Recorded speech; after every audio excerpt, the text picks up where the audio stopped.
Come on, please. Yes! Yes! Yes! Yes! Hello, everybody, and welcome. This is episode number 55 of the 9 Dale Podcast, your one-stop shop for talking tungsten. On today's episode, Jonny Clayton gets back to form in the Premier League darts. We debate who is still left in the running to make finals night, and Devon Nijman proves why he is still the number one Pro Tour player. Joining me to discuss that and many other issues in the world of darts, it is Josh. How are you, Josh? Very good. Good afternoon. 12:46. We're recording on this Thursday. Lots going on in the world of darts this week, eh? There's plenty going on in the world of darts, in the world of sport. But today's episode, we will begin the show. We're talking about the most recent Premier League event in Brighton. Fair enough sort of night. Yep. It could have been better. The venue could have been better. Like the place where they're holding it could have been better. Things could have been better. But overall, it was a standard enough night. Yeah, it was solid enough, for sure. There was actually only one game that had an average over 100. That was MVG in the last game. So it was actually, I saw this, the lowest average night we've seen thus far on the 10 That feels nights. right. That feels about right. Yeah. Like, you didn't have to necessarily tell me that. I believe it. No. I mean, obviously, every game was still good. Obviously, had the one stinker. But, yeah, just I do love stats myself, so there you go. And how good was it that it at least happened against Stephen Bunting after all the weeks where Stephen Bunting had been pummeled despite playing really well. Fair play. He held himself together in that match. We'll talk about it in a moment. But there was plenty of happenings in the world of darts. We had some fishes for Kevin Dutz, who continues to be an extraordinary floor player, especially with his 170s. That was against Jurgen van der Velde. And here's Steve Lennon hitting a 170 finish. That's a very good Kevin ball Dutz hitting 170s on the floor. I don't get it. My man Rocky also had some good moments. 164. Hopefully this loads are right. Go for it. There we go. So Price trying to set up. Well, he made a mistake by leaving himself a bogey number. He did. And he didn't get a look at the 60. Unless. It got popped. Wayne Muller's commentary, again, just on point. It's just beautiful. A work of art, isn't it? So the Premier League night in Brighton, the title, the thumbnail, it's all about Jonny Clayton as he established himself as the Premier League player this year during the league phase. Victory in Brighton. There he is with the nightly winners trophy. Here is how the night played out. We'll start with Jonny. 6-5 win against Luke Humphries in an important game for both players. Very. And I could have put Humphries down as the other biggest flopper. I do want to speak about him. Then a Josh Rock 6-4 performance, and then the bizarro final against Michael Van Gerwen, where Van Gerwen, who had come from 4-2 down to win his semi-final 6-5, was cruising at 5-1 or 5-2 or something ridiculous. 5-2, then there was a few match starts in there missed, and Jonny Clayton got over the line. He took his chances to win the night. If we go to, I believe the next slide should be the table. So we'll start with Jonny. We'll see him at the O2 with our question now. Pretty much 24 points has been the historical marker. There was 1 year where it wasn't, where Michael Smith got him at 25. That was 2 years ago, the year Luke Littler won it. But 24 should be enough because he'll win more matches between now and the end of night 16. So we can say Jonny's in the Premier League finals night, and 3 nightly wins. And right at the top of the tables, it feels just right as it was, and it's maddening that Jonny Clayton was the rank outsider coming into this tournament because ridiculous. He loves this format. He loves the Premier League. He had a fantastic World Championship, which is what got him in. There were probably other guys ahead of him coming into the World Championship. People who made it, like Van Veen and Bunting, and guys who aren't in this Premier League, guys like Wade and Aspinall and Danny Noppert, who were probably ahead of Jonny Clayton, but they didn't have a good World Championship. Yep. Jonny Clayton did, and he's a former winner of this tournament, and it's something about those big arenas and Thursday nights that he just loves. Loves Thursday nights. I think the actual format of first to six also suits him as well. Just the shorter games, just get in, get out. Obviously, those are, with the exception of the World Grand Prix that year in 2021 when he was unstoppable. Yeah, the majors he's won have been that format. 100%. Yeah, so he looks very, very good. Yeah, third nightly win, obviously, equal with Littler, which we'll speak about in a moment. But yeah, he's been very, very good. So we had talks last week or the week before of, is he a few question marks? No, not anymore. No, not anymore. It's been the way on this podcast. The biggest flop goes straight into the best story in back-to-back weeks. And sometimes.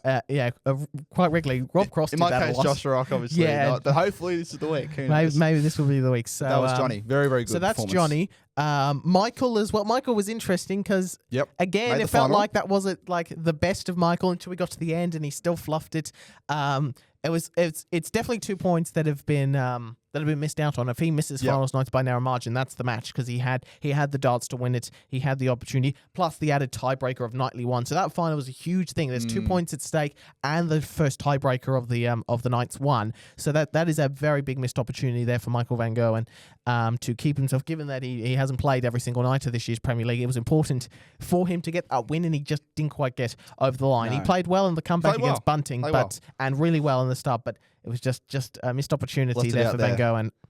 Oh, he's at 16 points now. So, again, Van Veen, Bunting and Humphreys, they're still pushing up. But, yeah, another 2 points would have been handy for him for sure. So they made the finals, the two losing semi-finalists. Yes. On one end, Josh Rock, continuing to win in quarterfinals for the third week in a row, up to 6 points now. Lots of points, Josh. Like, slow down. Yeah. Like, this is a lot for us to comprehend. Come on. You must a 6-3 placed win enough. and then a 6-4 win. 90s in the 90s average wise, you must have been placed enough. Yes. Yeah, plays enough. Obviously, it couldn't beat Clayton for the third time in a row it would have been, I'm pretty sure. Yeah. So He couldn't get over the line. But, yeah, I was still pretty happy. Obviously, the game against Gerwin, no one expected him to win that, or like a lot of people didn't. But I was, it was an outsider, and he proved most people wrong. And I Now was you happy talk for about him. games where no one expected the Blake to win. Yes. This is actually quite funny. I think I saw a stat. The shorter player won every single my match God. on the night except one. The shorter player who lost was the world number one, Stephen Bunting, on his 41st birthday, Yes. getting the victory over Luke Littler. It's meant to be. And this was an interesting game because Stephen was not at the level he'd played against Luke Littler the previous few times he played in this Premier League. He didn't need to be, but he still held his own. There were two important moments: his fourth leg that he won and the fifth leg he won in this match. I can't remember. I could be getting these the wrong way around, but I think the first one was 3 darts at 36, missed outside, missed inside, double 18, then doing the switch 9 inches across the board to 2 9s, hitting that, and then last dart in hand after missing 2 outside of double 6 to go. I believe that was the one to go, 1 away. So even though not a lot was coming back from him, and it was immediate in that match, and we'll talk about it in a moment in more detail, where not a lot was coming back at Bunting from Littler, it was still important that he hit those doubles because Littler was on makeable finishes in both those occasions. So Bunting got a 6-4 win, and we already spoke about Josh Rock as well. So they were the other.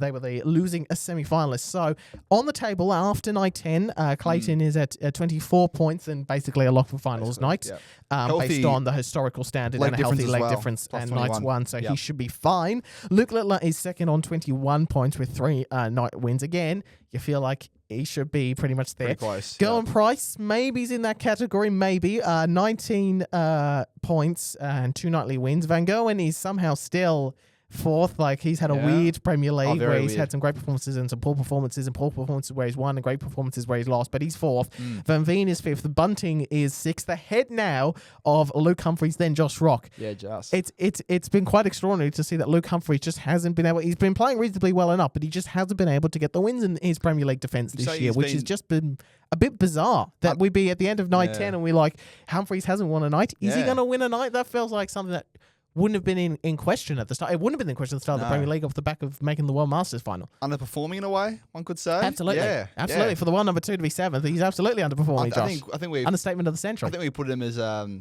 nightly winner like 3 times, both of us, between the first 10 nights. But yeah, a bit underperforming, but he's still got time, but time is ticking a little bit for him. But who knows, he might win the night and do all that again. Yeah, who knows? And that's probably the big thing sticking out for me looking at the standings, that the world number 2 is below the guy everyone said most people should have been in the Premier League. So it just hasn't gone the way for Luke Humphreys, but someone it just didn't happen for Luke Littler. Let me just go back a few slides to get this right. 83.94, his lowest average on television. Mind you, if you or I threw 83.94, we would be losing our minds. I'm doing handstands. Yeah, exactly. But for Luke Littler, it was a very disappointing night.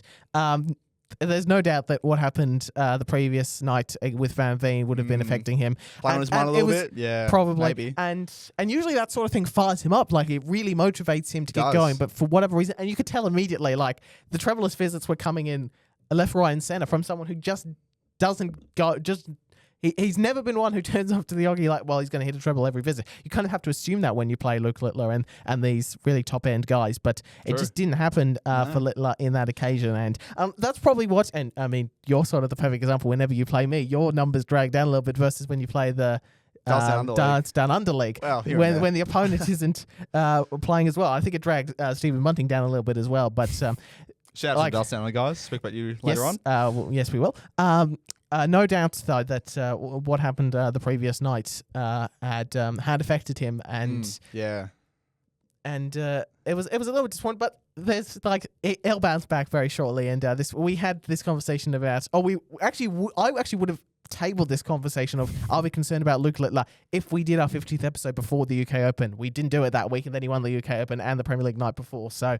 So that didn't happen. Yeah, but so this conversation was sort of on the cards a little bit.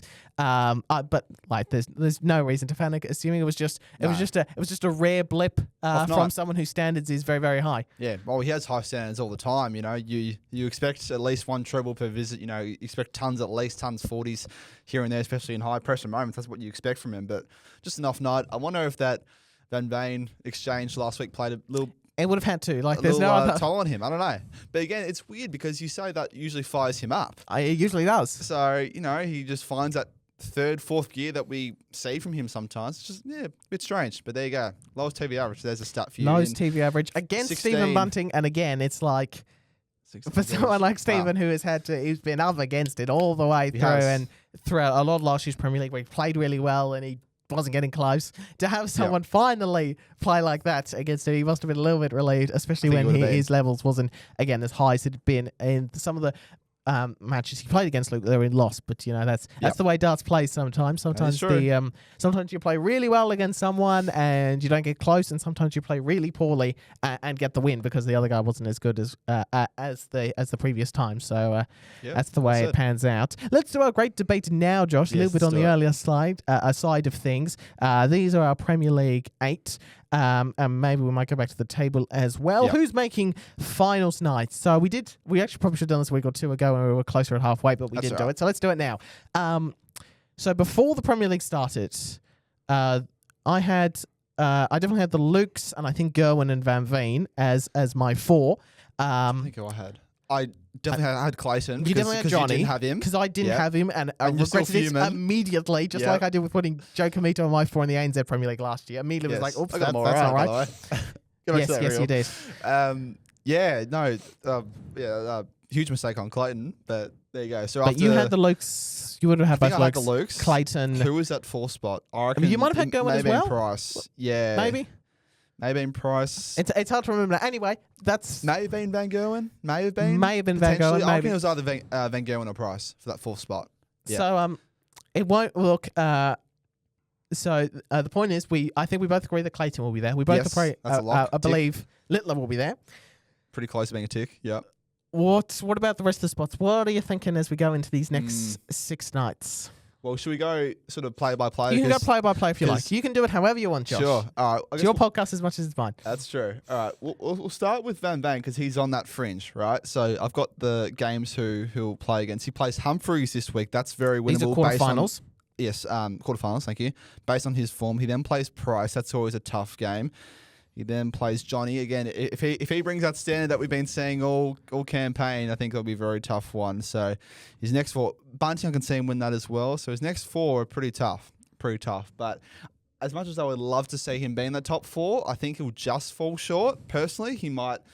It doesn't help when his leg difference is -15 due to withdrawing due to kidney stones. And hopefully he's all right. Yeah, and he had the -6 for the kidney stones, and then he was able to show up the week after, and it was a -5. Now, not as bad, but still huge credit for him there to was show still up.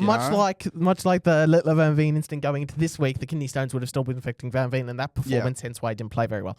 100%. So that obviously plays a toll because, if you convert the 6-0 to, +3 and the 6-1 another +2, that brings you to -10. It doesn't look as grim as -15. So and he doesn't have a nightly win as well, despite making a bunch of finals. No, he doesn't. He has made, 3 or 4 finals? Yeah, not sure. It might even be 4.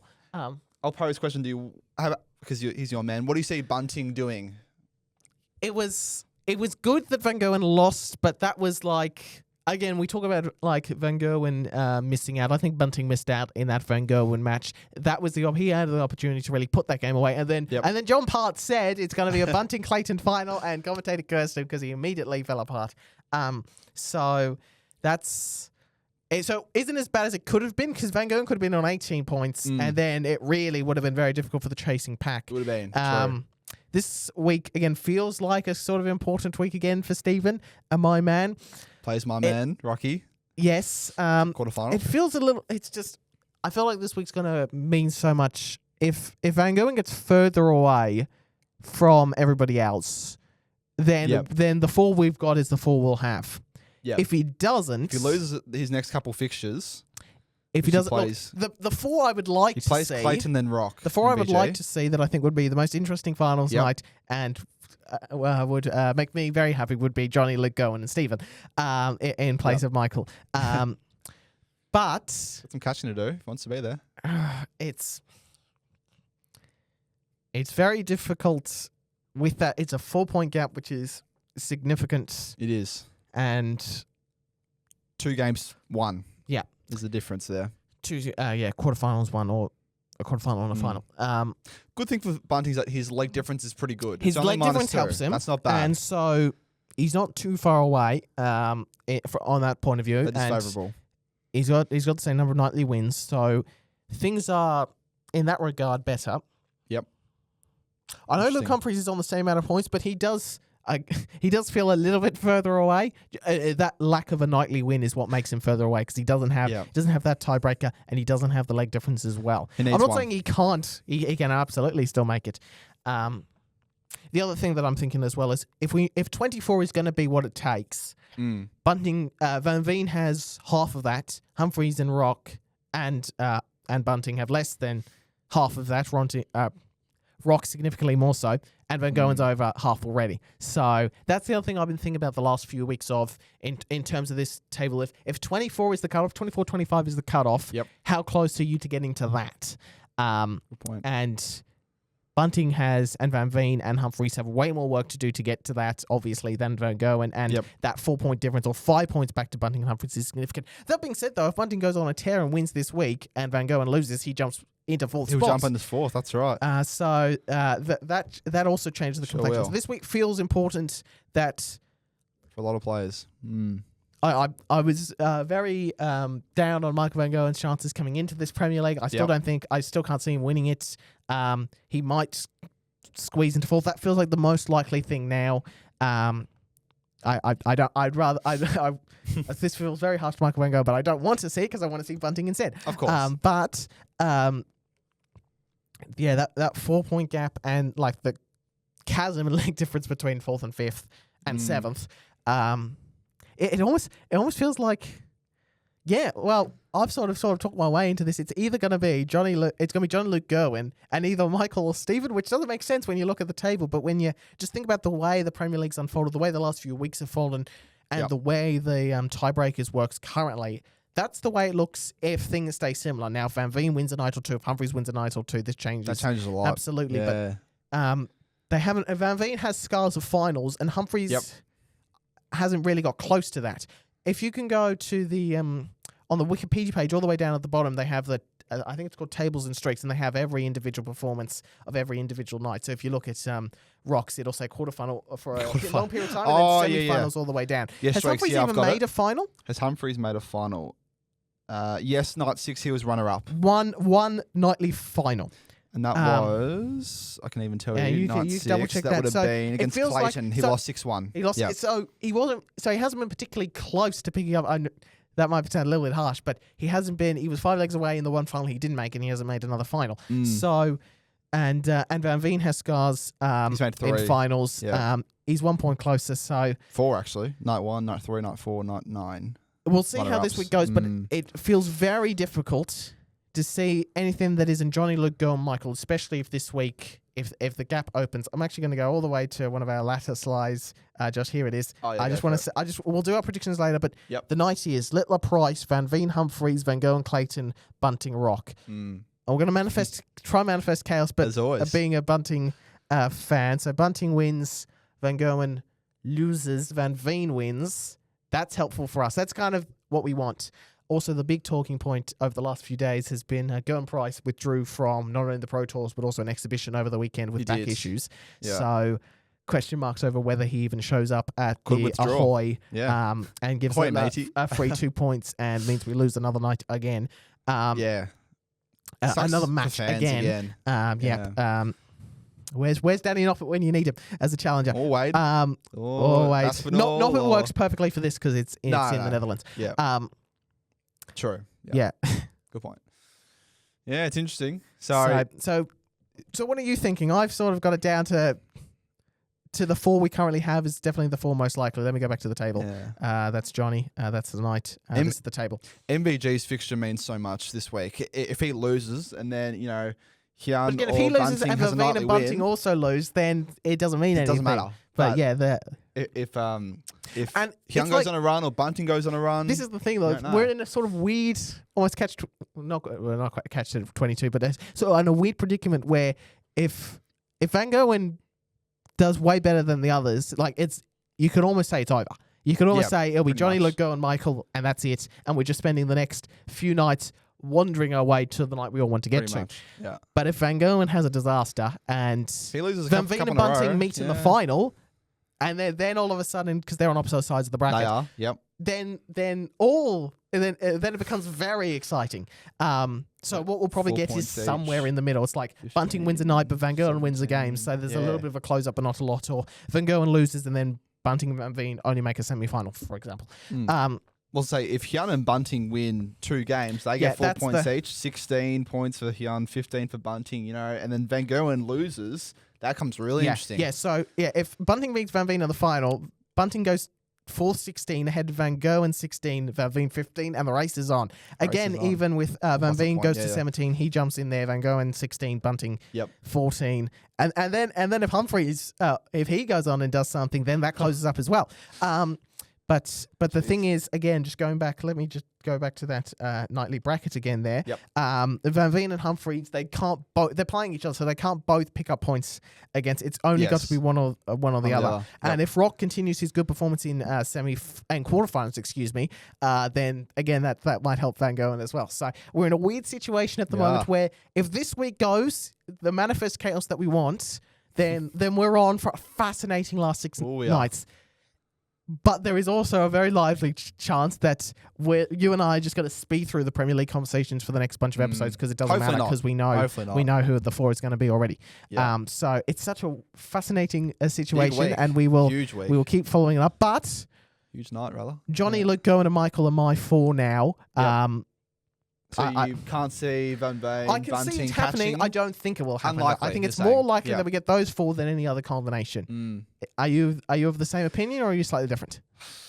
I'm pretty close to you. Again, it was so costly that Hyun pulled out and also lost 6-1. I mean, look, again, fair credit for him to show up. I love as much as I do for Rock, but it just seems the most likely and the most favourable is those 4 for now. But we'll come back to this next week. We will. We will talk. We'll have the same conversation next week. So huge. It is so important. We got to move on. But JDC stuff this week. JDC stuff. So there was actually a bunch of Foundation tours. So I only put in I think this was the England North one. And then I realized there's an England South and a Belgium and an Ireland. So go to juniordarts.com and it'll be the first article there. Riley Milligan won event 9. Logan Neil Simmons won events 10 and 12. Joshua Russell won events 11. That was in there. I think it was the England North or the England South. I can't remember which way around it was. But there were a bunch of those tournaments happening over the weekend. I think the more important news, though, in our Future Star segment. So well done to everyone who won a Foundation Tour event. You're our collective Future Stars for this week. But the main news is we're going back to Gibraltar, as we have, I think, for certainly last year, maybe even a few years before, for the preliminary stage, if you will, of the JDC World Championship. So we're back in Gibraltar, the famous off the tip of Spain, which is technically part of England. Despite Spain trying to take it back several times, never been able to. The Luke Littler Legacy Open will also take place. The Windmill Open, sort of all across that weekend. Junior World Chart Championships, JDC Girls World Championship, Junior World Cup of Darts, rounding off the weekend on the Rock. That's a reference to being an island. And the final of the World Championship, JDC, will continue, of course, to be played at the Alexandra Palace, Very good. presumably in the Great Hall as well, as that tournament moves to that bigger venue as well. So from that point of view, the JDC's flagship event gets bigger and bigger as well, with the other events going around it, with the beautiful location of the preliminary rounds, and now a bigger venue for the final as well, that will run along with it'll be on one of the early days of the PDC World Championship itself. Yes, no, very good. It's always good to see the JDC working in conjunction with the PDC and the ADC as well. Yeah. So good to see. It has been one of the great moves the last 15 years of the PDC to have affiliates. We talk about the affiliate tours like the CDC sort of thing. I should have put more stuff in the week ahead. Just saying the word CDC made me remember. There's other international tours this weekend, international affiliate events. But having those that was the important thing in the last 15 years after the BDO knocked down the PDC's offer, and Barry Hearn went, right, we're going to do it better than you can. And most of that was Challenge Tour and Development Tour coming in, but it was also setting up these affiliates. It started with the DPA here. It's now obviously the ADA in Australia, the CDC in the US and Canada, PDC Europe, and just having those, and the JDC and other organizations, having them affiliated with the PDC is very important, and that our partnership continues to flourish. Right. Absolutely. We're going to move into the latest news in a moment with PDC Place Championship events 9 and 10. But first, a positive surprise for the week, which we haven't got to yet, is Scott Waits making a final. The Challenge Tour call-up, the 2010 Grand Slam of Darts champion, the only man to win that tournament not as a PDC member, who's a member of the aforementioned BDO, famously coming from a long way behind to beat James Wade in that particular final. He made a great run. He beat the Aussie Damon Heta. Talk about him in a minute. Which we will get to him later. Tavis Dudney, Joe Cullen, Brendan Dolan, who that still looks weird to me with the Irish flag next to his name, not the Northern Irish flag. Kevin Dutz, Carl Sedlacek again. He made a great run. And going down to the king of the floor himself, Wesley Nijman. But obviously the final was a bit more of a letdown, but everything else was just very solid, very consistent stuff from Scott Waits. Great numbers as well. Anywhere between 89 to 69 in there. 89 to 96, sorry. Very good stuff. Some great average, some great opponents as well to beat, for sure. Joe Cullen hasn't played his best, but he made a top 32. Brendan Dolan, Kevin Dutz, he's been on the floor recently. He's been playing well on the floor. Played some good opponents. Very, very good. It's very, very good surprise, no doubt. As sort of a little bit of I might throw this out as a clarification for those that don't know. Had obviously 128 tool card holders get the first look at those 128 Place Championship spots. The remaining spots that aren't taken up are people off the players off the Challenge Tour get called up. Had Scott Waits won a Pro Tour, he would have jumped to the very first of that order. Irrespective of the rest of the Challenge Tour order of merit, he would have been the very first to call up on the fact that he'd won a Players Championship event. That obviously didn't happen, but I thought I'd just make that. That's cool. I think was it Christopher Tyske or somebody like that? They changed a rule or made a rule off the back of that sort of thing a few years ago, but I just thought I'd make that clear unless people didn't know. I don't think it'll matter anyway because Waits is doing pretty well at the moment, and we might see him at the Ali Pally off the Pro Tour order of merit if he continues to get call-ups and he continues to play well. That's true. But Players Championship event 9 firstly, and the finalists here are fascinating. First of all, Chris Dobey, who is another one who I sort of said this about Ryan Searle, was it last episode, maybe the episode before, who just picks up Pro Tour titles around about now. Chris Dobey's another one of those sort of players. So he won and huge numbers here as well on the averages, 109, 104, 103, 105. And look at the man he beat in the final as well, Justin Chinese Hood. restaurant. And he got through a Euro Tour qualifier, I think Euro Tour 8 qualifier as well today. So we'll see Justin Hood on the Euro Tour as well, which will be excellent news. We love seeing Justin Hood, and that World Championship run was magical. One of the most extraordinary things we've ever seen. He played one of the greatest games ever played in the Ali Pally against Danny Knott, but he put in one of the greatest performances we've ever seen against Josh Rock. 11 on the doubles, that tournament, and just learning more about him and getting more people to learn more about him was absolutely fabulous. Great. What a character. But Chris Dobey picking up the title there, and Andrew Gilding as well making a semi-final. Always good to see Gilding make a run on the floor. Didn't play the best, but just not in that match, but he did in previous ones. And in Place Championship event 10, Wesley Nijman, again, he's the king of the floor, isn't he, Jarcy? Beat Scott Waits, as already mentioned. And again, quality of performances. Martin Lukman, Justin Hood there again, beating Bo Greaves, who made 2 quarterfinals. We'll get to her, extraordinary stuff. Luke Woodhouse as well, and Scott Waits as well. Vessel Nijman is just about to be unleashed onto the TV stage, you feel, and at some point this year he's going to go on some extraordinary run somewhere. It might be a match play, it might be a Grand Prix, it might be a Grand Slam, it might be the Worlds at the end of the year, but you just feel like that. You got a feeling, don't you?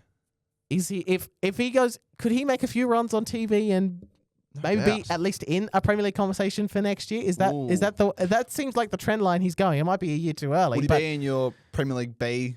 He might be sides right at the now. moment? He might be. Obviously, we've talked about guys who have been stiff or whatever in the Premier League. Would they be in that B slot? I reckon he's in that second tier. Yeah, second tier. Yeah, no doubt. He's been very good. I don't know what it is with him on the floor, but he's just so good. I think there's something about the environment that he likes. And look at those. The most important averages, the most important matches of the day: 109, 108, 101. Jeepers. And gets quality opposition before. So there's Bo Grease making 2 quarterfinals. Hasn't made it through a Euro Tour qualifier yet, which is a bit of a surprise for me. 8 attempts, not able to get there, but 2 quarterfinals there. Good to see. And only going down to Andrew Gilding and Vessel Nijman. So just doing enough to beat opponents on the way. There's no ton plus averages in there, but. On the whole, it was a very strong couple of days for Bo. Beat some good opponents. Jonny Clayton, Barney. Nice to see him show up. He still averaged 90, but obviously he's not in the best form at the moment. Not right now. Sorry? Not right now. Yeah. Menzies. So those are some good names to beat. Joe Hunt made top 16. He's been pretty good on the floor as well. So we love seeing Bo do well. So yes, we do. Absolutely. And we're going to see plenty more of her throughout the year. Someone who did less well, Damon Heta. So news. There you go. Yeah, we want latest news. There we go. Losing to Scott Waits, and then after beating Tyler Thorpe, losing to Dimitri Vandenberg. No one loses to Dimitri Vandenberg anymore. Yeah. He actually had a few better performances this week, Vandenberg, to be fair. Last week decider as well. But is the next slide where's the World Matchplay? Here it is. Let's go to the World Matchplay. We'll get back to Leek in a moment. Yep. He's on the bubble, and he is by the barest of margins. Well, I guess the barest margin would be tied and then a tiebreaker. And you look at the guys below him: Hybrex, Gelding, Veenstra, Chisnell there. Maybe not Chisnell, but other guys who are on the outside. You feel like, are they more likely to pick up wins in the next little while than Damo? Probably. Yeah, I'd say probably Gilding more. Yeah. Favourable. I've been liking Hybrex on the Euro Tour this year. He's been good. Yep. Chizzy's been off and on. He's been all over the place. Yeah. So, in some places he's been awful, and then other times he's back on form. So someone who's jumped into this is Sedlacek. Yep. Good grief, he's into 13th. He made I think across those 2 days he had some really good runs. Yeah. So he's accumulated a lot of money there, and he's jumped. So he's looking good. It's a big moment for Sedlacek and the point in his career to be able to get to a World Matchplay, which is what he's on track for at the moment. No guarantees as of yet, but that'd be huge for him to see him at the Winter Gardens. But Damo's in an interesting spot, and like if he makes it and he can win a match or two, then things turn around. If he misses, it's a disaster because now there are players right below him, guys like Vessel Nijman who are going to be there and who are going to be ready to strike. Nico Springer guys that are the sort of much more on the up, you feel. Ryan Joyce guys that are behind him, but you feel on the up. The cut-off's around July, isn't it? Yeah, it'll be the last Euro Tour, last Pro Tour before the World Matchplay itself, which is mid-July. There's more Play Championship events in a couple of weeks. There's heaps more to go. So, but he just needs to get a couple of wins. Come on. Here's Adam Leek. Yes. He didn't win his first match at Play Championship 10. He lost to Darryl Pilgrim, but he did get 2 wins against a Martin Schindler averaging 100 and against Chris Landerman as well before losing to Steve Lennon. Not on a streaming board as of yet, Josh, but he's showing a few better signs here. But he does need to, and I've been thinking about this, keeping an eye on his Euro Tour qualifiers. He's going to be better on the stage. We know that. We've even seen that with that UK Open win. Yep. That tiny bit of footage we've seen. Yeah, exactly. That wasn't even from the broadcast. It was from a guy holding his phone doing something for social media. Yeah. So we've seen the good stuff from Leek, but he needs to get the building blocks of the Players' Championship. Obviously, he has the rest of this year and then all of next year to get himself in the World's Top 64 to keep his card. Yep. But he does need to have those building blocks, because even the times we are going to see him on TV, and we look forward to them immensely, the World Cup, the World Series, those aren't ranking events, so they're not going to help him keep his card at all. So he needs to get the building blocks of the Pro Tour, and those things might take a little bit of time. But getting a few more wins is certainly helpful there. Oh, very much so. Very much so. We keep using the same photo because there's no other photos on the internet of him. Like, come on, guys. Anyway, but yes, good to see him get some wins. Very much so. Hopefully, the next fortnight or so, he can get some more, and hopefully on the stream board. I think you have to get to a quarterfinal to be guaranteed to get on a board. Yes, you do. Yes, you do. You need to. If you had gotten that win, it's the same boards that get streamed all the way through, and you play on your same board until you get to the last 16. Because there are 16 boards, so you play through. You get to the last 16, you win your board, and then they sort of consolidate them down furthermore. So, yeah, we need him to go on a proper run. Not just that we'll get him on a streaming board, but we give the confidence to the PDC to say he should be on streaming boards 100%. Going forward. We've talked about this before, but... That's, again, a sort of interesting situation there, much like the Premier League. If things go the right way, they might continue to go the right way for Leek in terms of our desire to see him on a streaming board. And if he does get on a streaming board, make that publicly available somewhere, people. Good to see. Right, so that's the match play race. As we said, Vessel Nijman still a long way in front on the Pro Tour. Order of merit against everybody, not just against these lots.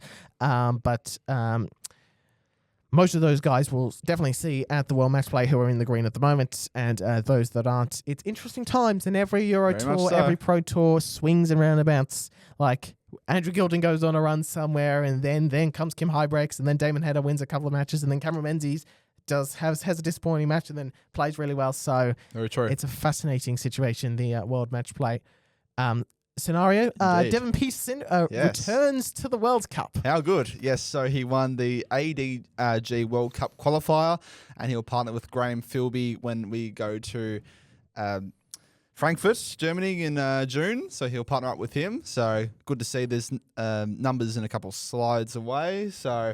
very good from him. There's a nice graphic and then some numbers on the next slide, all in the sort of 75, 80 wise. So there's some good stuff. Good stuff from him. Yeah, played some good opponents. Next slide says the numbers. There you go. So pretty good stuff. So good to see him. He's been on Modus and the ADC a little bit, but good to see him back on stage. He's a very well-known character for most, and he can chuck a good dart here and there, for sure. He absolutely can. He's a great character, and we should see that.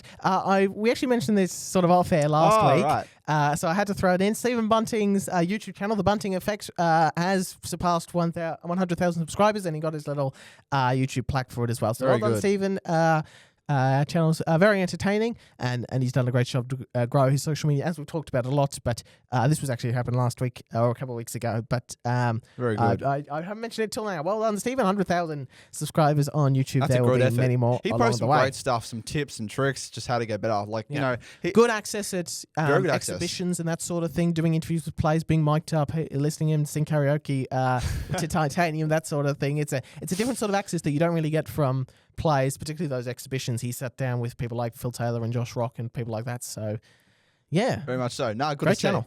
Last week of Modus action before Champions Week, Series 13, Week 12, Jemai van der Herrick was the winner, a 4-1 victory in the end, 90 average, 128 checkout, 406 on the doubles. He was very good. Is that Binksy behind him? With the glasses, who's doing the MCing there? Is that Binksy? Yes, it is. Because he was back at Modus a little bit during the week, I saw. He's only doing spotting, so he's not doing any refereeing, but yeah, he just did the post-game ceremony, which is cool. Which was good to see. Good to see him back. And we have Champions Week now, the top 12. Here they are. Derek Coulson, again, he's the man to beat. He's the man to beat. Again, he, for me, is the best player without a tour card for at the moment. For me, it's between him and Andreas Harrison. Yeah, 100%. And maybe Mitch Laurie on a really good Mitch Laurie day. Yep, so there's the lineup there. I'll give the lineup: Derek Coulson, Nathan Potter, Jack Drayton, Chaz Barstow, Simon Stevenson, he's an outsider to watch, Graham Hall, Neil Duff, Kuno van Velzen, Jemai van der Herrick, Radek Zagansky, Steve Green, and Scott Taylor are the 12. And the winner of Group A is Derek Coulson. He finished last night on 22 points. It was very interesting. I've actually watched the last 3 or 4 matches. If Simon Stevenson he had won 5 out of 5 games for the day. If Coulson had lost, he would have won based on league difference. So, very interesting. But he secures Group A, and he'll have a couple nights off, and he'll look to hopefully get his maiden title after being there for the 5th time. Can he win the £25,000? Surely this is the time, Josh. Surely this is the time. We shall find out. So we might talk about this a little bit next week. Something we didn't put in the latest news that we really should. The DRA has followed the IOC with their with their participation criteria with regards to trans women as well. Yes, you said that happened during the week. The one thing I did notice is like I haven't seen Noah Lynn Van Leuven's name removed from the Women's World Matchplay race. Okay. It's sort of the timing's never going to be great, but it's a weird timing now with the Women's World Matchplay qualification being part last year, part this year. True. So we might talk about an interview with her. Yeah, I'm pretty sure she's posted a few things people have talked about a little bit. We might leave that to next week, but I just thought I would shout it out or people would complain if we didn't even mention it. So we might talk that a little more in depth next week. But I'll just note that that did happen during the week, and we'll just wait and see if there's any more news that we might want to mention or add context to when we talk about it in greater detail. We had a game. We played on Dark Connect, and this was, again, it was a great... If this was a Premier League match, I would have said the guy who lost missed his opportunities. I had 19 darts to double. I never have 19 darts to double. Very rare. In the practice I was doing before this match and during the match, the doubling, it just felt tight. My only double I hit was double one, and I was actually pretty happy with the double one because it was two right outside. I left myself on double one, and the inside I threw some of the darts at double nine were awful. But I was just got the win anyway. Just a fraction better. I should be beating Josh if he's averaging 45 because Josh is not going to average 45 again. Usually against you, I'm 50 to 55. Yeah, that's usually my base average. The most frustrating thing was like some of the darts are double good, but some of the double nine and double. Every time I threw a double two, I missed inside. I was always leaving myself double one. Yeah, and I was way overcompensating on that double. Anyway, I thought I did all right. Well enough. I had we had a few tons in there. A couple of 100 scores of 100. So reasonable enough, but again, wasn't happy personally. And you can see how poor Josh was if I was winning my one in 42. Yeah, I only had a leg in there where I should have won in about 24 darts and fluffed my doubles and you won it. So anyway, we'll have a game. That was less than ideal next week. So you're wondering why this looks like a crap graphic, right? So this was a fortnight ago. So you know how I was say there was some issues. Yes. So we played. I'm trying to think what it was. He was up 4-3. I've got so many questions here. And then best of 6 because it could have been either he won, a draw, or I could have won. Yeah. So it was essentially best of 6. But if he had won first two legs, it does make sense. I know it does make sense, but he won anyway. He was too good that second patch. So. So it was 4-2 when you stopped. I think it was 4-2. Yeah, because that would mean the. Yeah, no. Is it 4-2 or 4-3? I don't remember. I know I had a darts double 16 until it would have been 4-3, but then I forgot. It shouldn't have been a best of 6 then. If it was 4-3, if you'd already played, how long is it? Is it best of 10?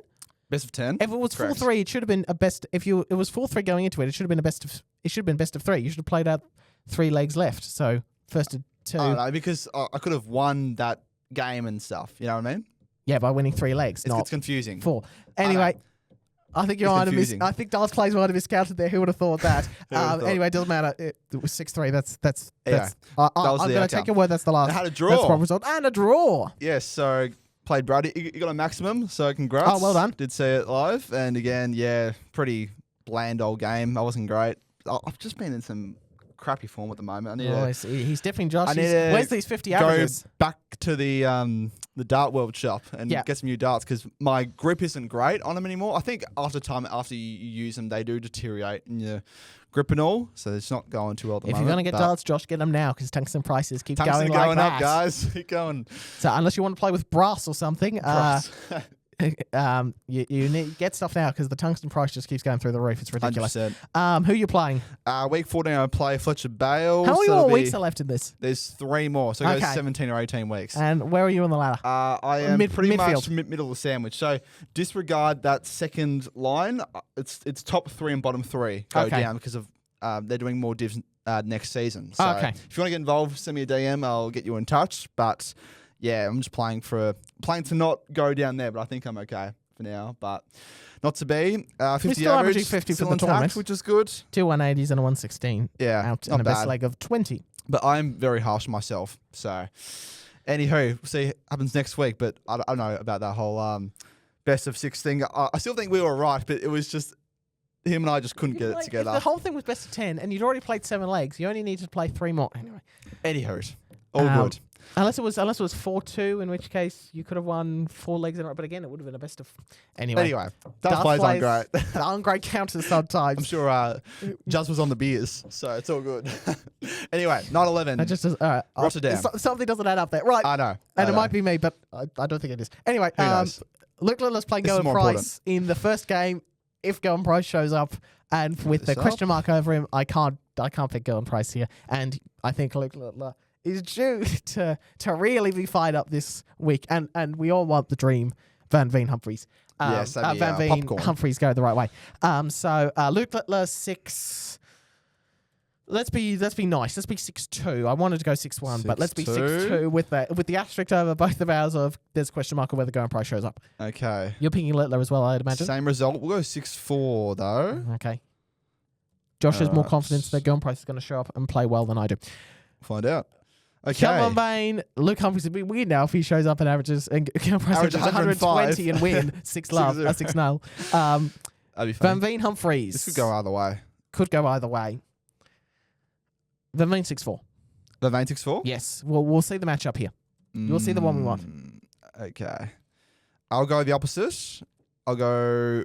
Sorry, 6-2 or 6-4 you said? 6-4. 6-4. Sorry, just want to do this in one hit. Yes. I Fair enough. will He's doing the social media stuff, by the way. Yes. All right, we'll go Humphries 6-3. 6-3. Michael Van Gerwen, Jonny Clayton. Where are you going with this one? Michael's at home, though. He is. Home deck. Home crowd. It's a tough one because there is so much on the line for this game. Well, this night, obviously, but again, if he wins, he banks those 2 points at least. If this was almost anywhere else, I have so much confidence in Jonny Clayton. Good hard think about it, aren't you? But because it's in the Netherlands. Yep. Clayton's I just don't have confidence in Van Gerwen, and it seems like every third week he half proves me wrong, only then to sort of half prove me right in the other end. I know, it's tough. Again, there's so much riding on this game. If I pick him to win, here's my problem. If I pick him to win one game, he at least wins another one. Yeah. That's my thinking. Pretty much. Well, you never know. I was going to go against him, but I'm going to go for him now. MVG. 6-5. 6-5. 6-5. Last league decider. I like it. I do like it. Okay. It's a really tough choice, actually. I know it's like, it's just a game, but no. Again, there is so much riding on this game and this night, obviously. If he wins, he gets at least 2 points. But if he doesn't, and Van Veen wins or whatever, or Bunting wins, so much going on. Can I see him picking up at least 2 points? It's guaranteed to close if Van Gerwen loses because Van Veen and Humphries have to pick up a point. So if something gets a little bit closer. Yeah. It might not be as bad as it could have been. Who wins, John? I was about to call you Johnny. Josh. I wasn't as good as Johnny. Oh, man. God.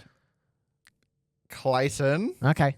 6-4. He's only done that because I picked Van Gerwen. No, I'm not. No. We kind of, and we're going to split here as well, aren't we? Because we kind of have to. Bunting Rock. Bunting. You know who I'm going for.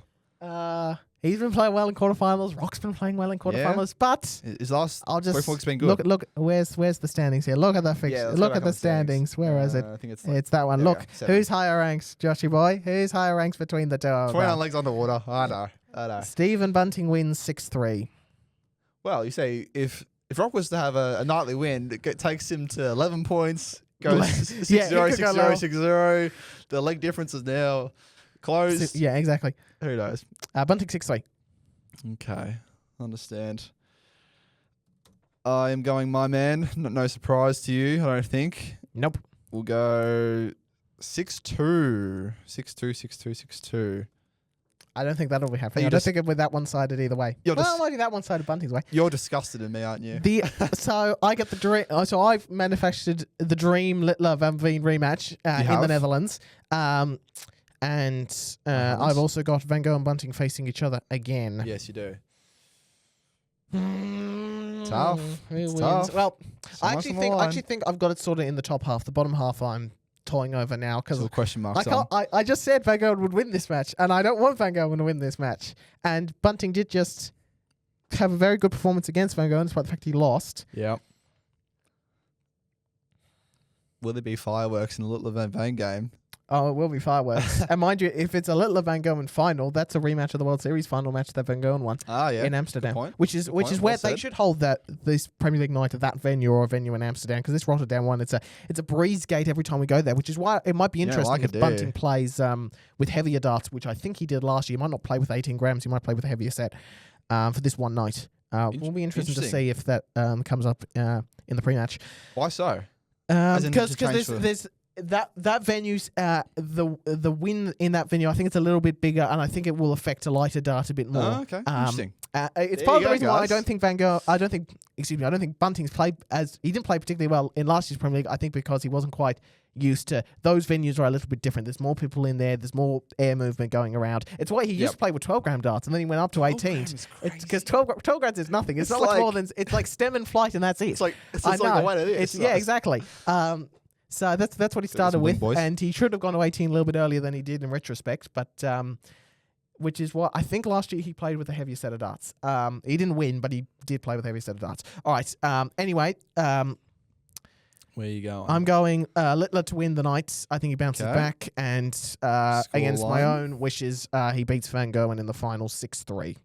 Van Gogh 6-3. I don't want to see Van Gogh make a final. I want to see him lose to Jonny, so we get an interesting back into the Premier League, and that's your gut. I'm closer to the results are closer to the way it started before.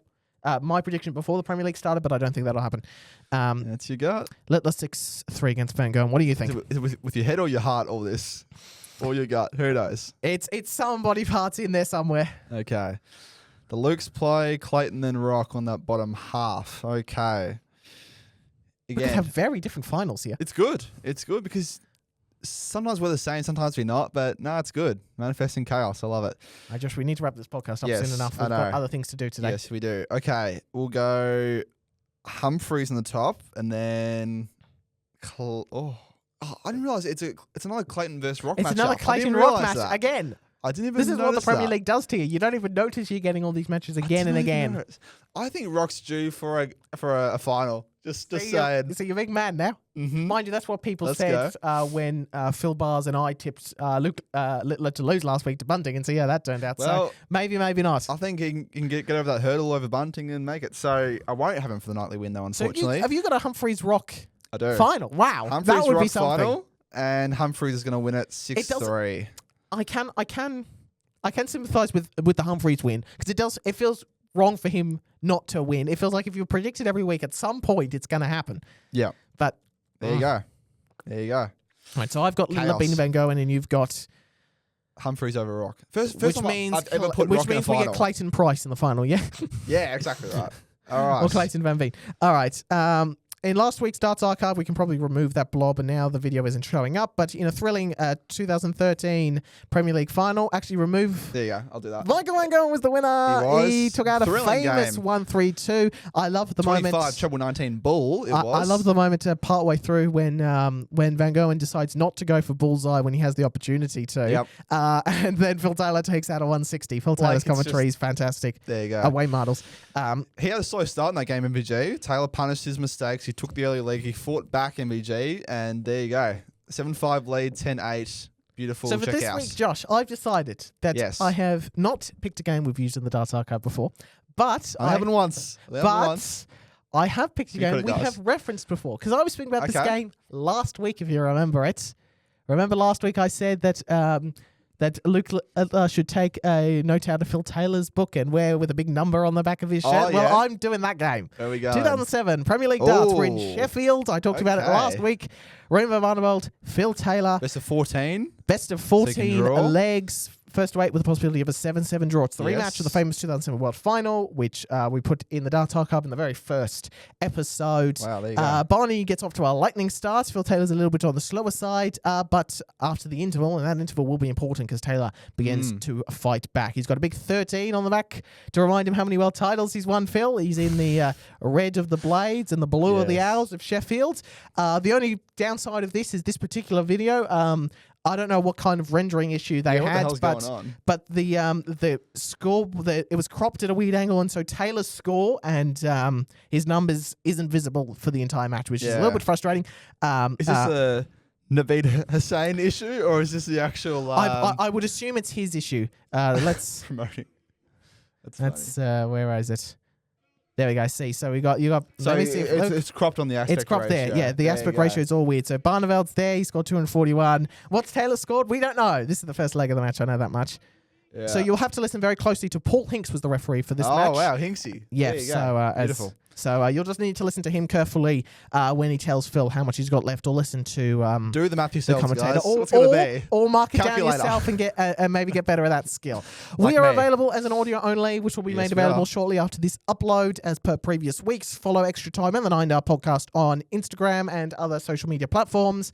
We're done, Josh. We are done. This is a fascinating Premier League Oh, yeah. night coming up. It could go absolutely any way, and that could mean that the rest of this Premier League is absolutely fascinating or pretty one-sided. Absolutely can. Wow. So Good show. it's a good show, and we'll Huge speak night. more. And there's, I think, the cross-border challenge and the CDC is coming up this week, and there's a few other international stuff that we will cover, and we'll talk a Champions bit Week at more Modus as always. news. That's Champions Week, huge. which is going to Yeah. be huge. Can DC finally do it? Charlie Manby won it last year, and look where he is now. Could have been the same for DC. See Well, how we go. We'll find out. Find Thank out. you so much for listening. This has been the 9 Hour Podcast.